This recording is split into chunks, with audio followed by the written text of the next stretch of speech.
As the nation anxiously waits to find out who the next president will be, all eyes are on several key states that could ultimately decide the race.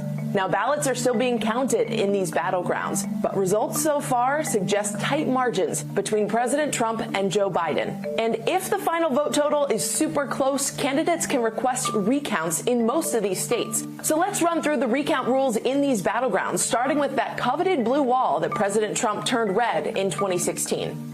Wisconsin doesn't have automatic recounts, but candidates can petition one if the margin of votes is 1% or less. That's why the Trump campaign is planning to ask for a recount, even though Joe Biden is the apparent winner there. And by that, we mean Biden has won the race, but the final results could depend on confirming vote totals or a potential recount. Now, if that happens, Wisconsin has 13 days to retally the votes.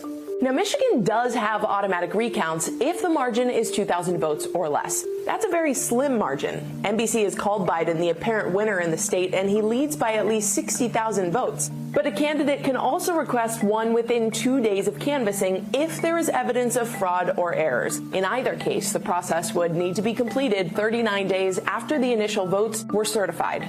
And in Pennsylvania, where we're still waiting on more than 1 million votes as of Wednesday, an automatic recount goes into effect when there's a difference of half a percentage point or less. That process would need to be finished by November 29th. As for the candidates, 3 electors can petition a recount in a contested district if they claim mistakes were made. Now let's zoom out of the Rust Belt and zoom in on Georgia. No automatic recounts here, but candidates can ask for one if the margin is within 0.5%. They have 2 business days after county certification to submit their request.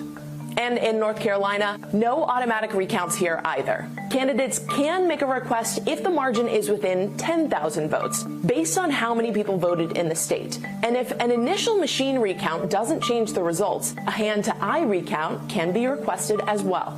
And like North Carolina, Nevada also doesn't have automatic recounts. But the state does allow losing candidates to petition one regardless of margin. Requested recounts need to take place within 10 days.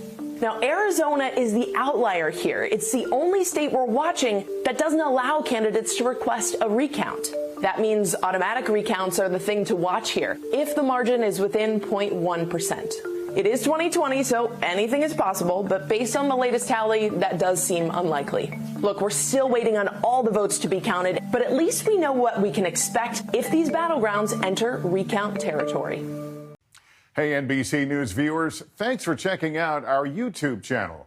Subscribe by clicking on that button down here and click on any of the videos over here to watch the latest interviews, show highlights, and digital exclusives.